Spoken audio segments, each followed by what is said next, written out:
بسم اللہ الرحمن الرحیم اللہم صلی علی سیدنا محمد وعلی آلہ وصحبہ اجمعین۔ اربعین نووی الحدیث الرابع احوال الانسان عن ابی عبد الرحمن عبداللہ ابن مسعود رضی اللہ تعالی عنہ۔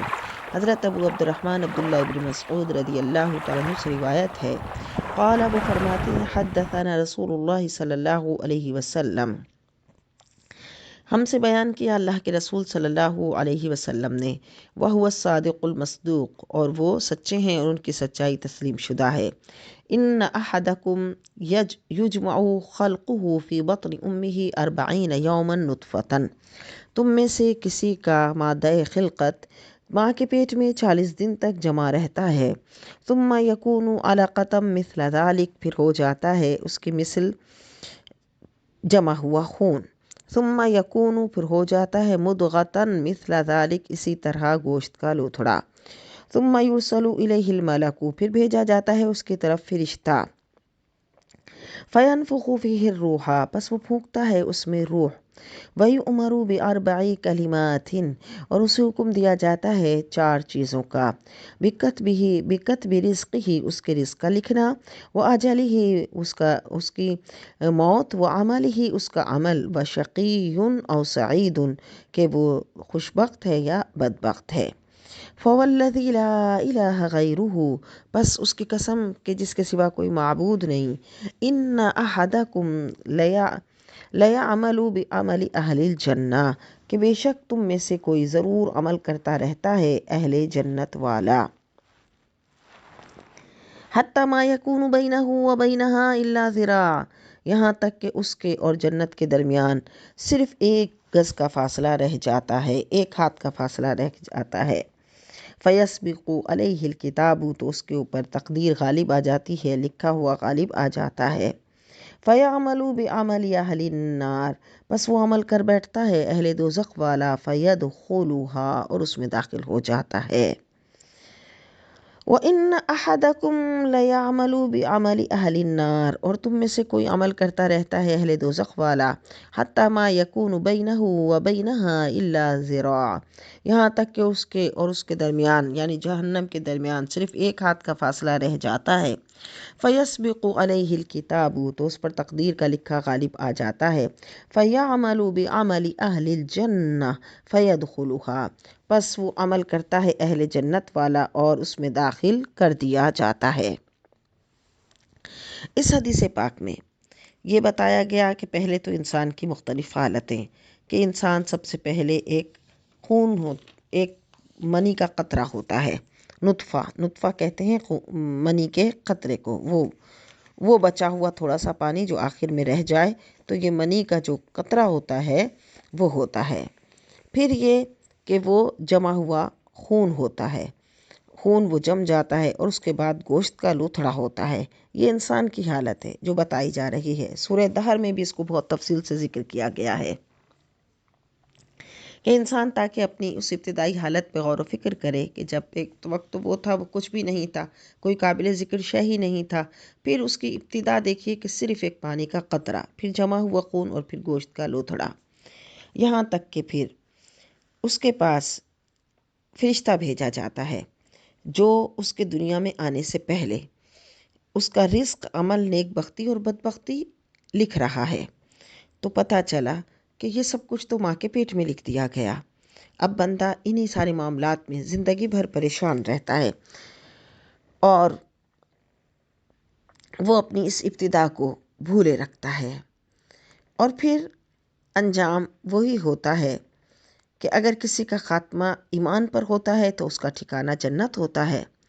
اور کبھی کوئی شخص زندگی بھر بدعمالیوں میں مبتلا رہتا ہے، یہاں تک کہ موت سے پہلے راہ راست پر آ جاتا ہے، اور تقدیر کا لکھا ایسا غالب آتا ہے کہ وہ جو زندگی بھر گمراہیوں والے عمل کرتا رہا، پھر یہاں تک کہ توبہ طائب ہو کر وہ ایک اچھی اور ایسی نیک زندگی گزارتا ہے کہ اللہ رب العزت اس کو جنت عطا فرما دیتا ہے۔ تو حضور صدر الشریعہ حضرت مولانا امجد علی اعظمی علیہ الرحمہ ارشاد فرماتے ہیں کہ ہر بھلائی برائی اللہ نے اپنے علم ازلی کے مطابق مقدر فرما دی، جیسے ہونے والا تھا اور جو جیسا کرنے والا تھا اس رب العزت نے اپنے علم سے جانا اور وہی لکھ دیا۔ تو یہ نہیں کہا جا سکتا کہ اس نے لکھ دیا تو ہم کو ویسا کرنا پڑا، بلکہ جیسا ہم کرنے والے تھے ویسا اس نے لکھ دیا۔ مثال کے طور پر زید کے ذمے برائی لکھی اس لیے کہ زید برائی کرنے والا تھا۔ اگر زید بھلائی کرنے والا ہوتا تو اس کے لیے بھلائی لکھی جاتی۔ تو اس کے علم یا لکھ دینے سے کسی کو مجبور نہیں کیا گیا،